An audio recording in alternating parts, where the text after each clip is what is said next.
Lorsqu'on parle, effectivement, lorsqu'on parle de la Syrie, aujourd'hui, il y a un côté, en France en particulier, il y a un côté émotionnel, hein, parce que avec tout ce qu'on nous a raconté, tout ce qu'on a vu, on surréagit à un certain nombre de choses, avec raison d'ailleurs. Mais je crois qu'on oublie les bases et les raisons pour lesquelles tout ça a commencé. Et c'est ce que je voudrais, moi, expliquer, parce que je crois qu'il y a 3 éléments fondamentaux qui expliquent ce qui se passe. Le premier, effectivement, c'est Daesh. Comment s'est créé Daesh? On y reviendra certainement très souvent, hein, mais parce que c'est important. Le deuxième, c'est bien sûr la Russie. Pourquoi la Russie intervient aujourd'hui? Mais il y a un troisième point par lequel je crois qu'il faut commencer, c'est les raisons fondamentales qui ont fait que brutalement un pays qui était relativement calme, c'était une dictature, et là-dessus il n'y a pas le moindre doute, mais dans le coin, dans la région, il n'y a pas beaucoup de pays qui ne sont pas des dictatures. Et donc, c'était une dictature, et brutalement, cette dictature, il se pose des problèmes importants au niveau populaire. Et alors, on a dit, c'est la réaction des gens contre le régime. Alors moi, je vais vous donner une autre version pour vous faire réfléchir, sans prétendre, bien entendu, qu'elle peut être la seule. Mais je crois qu'il ne faut pas l'oublier, alors que malheureusement, en France en particulier, on l'a complètement oublié. Il faut revenir 15-20 ans en arrière, quand les Iraniens ont découvert le plus grand gisement du monde de gaz, le gisement South Pars, qui est en Iran et sur lesquels d'ailleurs les Qataris peuvent prendre du gaz par un pipe, par un percement à 45 degrés, puisque le gaz qatari, pour la plus grande partie, est situé sous l'Iran. Ça, il faut le savoir. Donc, le gisement South Pars, quand il a été découvert, tout le monde s'est dit c'est un formidable gisement, il faut donc l'exploiter. Et des deux côtés, les Qataris et les Iraniens ont réfléchi comment ils pourraient faire. Les Qataris ont eu l'idée, appuyée par l'Arabie saoudite, de faire un pipeline, un gas pipe exactement, qui partirait du Qatar, qui remonterait par l'Arabie et la Syrie, et qui irait ensuite se brancher sur l'autre pipe actuel, à l'époque le South Stream, hein, le pipeline qui passe par la Turquie et qui amène du gaz vers l'Europe. Et c'était un grand projet parce que ce gaz qui allait vers l'Europe par le sud allait permettre de contourner justement la Russie, allait permettre de contourner toute la partie nord de l'Europe. De l'autre côté,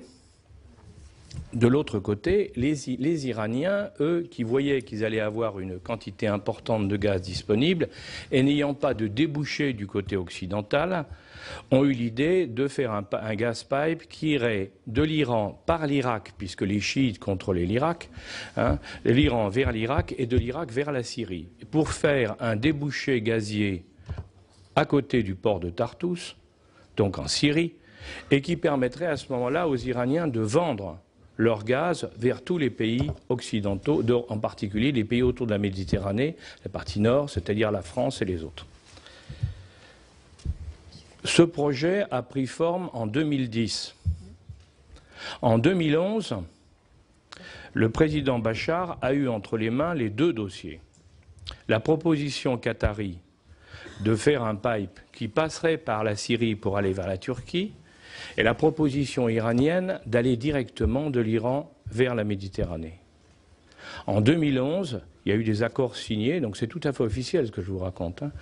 En 2011, Bachar a signé un accord avec l'Iran, a choisi délibérément le pipe iranien, au détriment du pipe de l'autre côté. Et que s'est-il passé?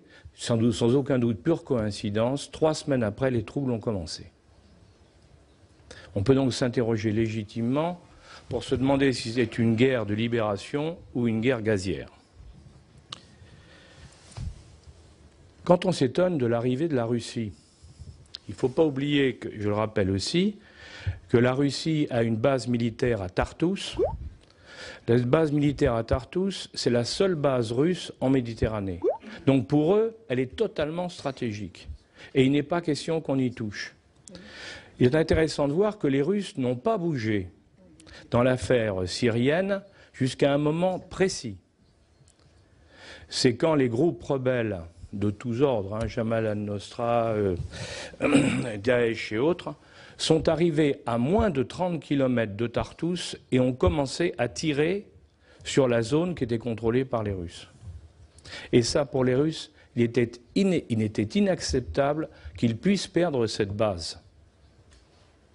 On peut penser que l'intérêt d'autres pays n'était pas exactement le même. Mais en tout cas, pour eux, il n'était pas question qu'ils puissent lâcher cette base qui était vitale sur le plan stratégique pour eux et dans la région. Donc, de ce fait-là, eh bien, on a vu quand ils ont prévenu, ils ont fait passer des messages. Dès que les rebelles sont arrivés à moins de 30 km de Tartous, les Russes ont armé et ont commencé à tirer, non pas effectivement sur Daesh, mais sur tout groupe rebelle qui était à moins de 30 km de Tartous. Et ensuite, quand le président Poutine a agrandi l'action, eh bien, ils ont continué. Et si vous regardez les cartes, ils ont continué à bombarder progressivement en repoussant la limite de 30 à 50 à 100 km et ainsi de suite. C'est pour ça qu'on a pu dire qu'ils tiraient sur tout le monde. Oui, bien entendu, ils tiraient sur tout le monde.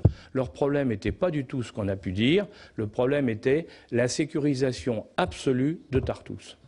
Et ils l'ont complété en mettant des missiles, les nouveaux missiles qu'ils ont à disposition, qu'on n'avait jamais vus encore, nous, ces fameux missiles qui sont actuellement des missiles que personne ne sait détruire, ni les Américains, ni les Européens, ni personne.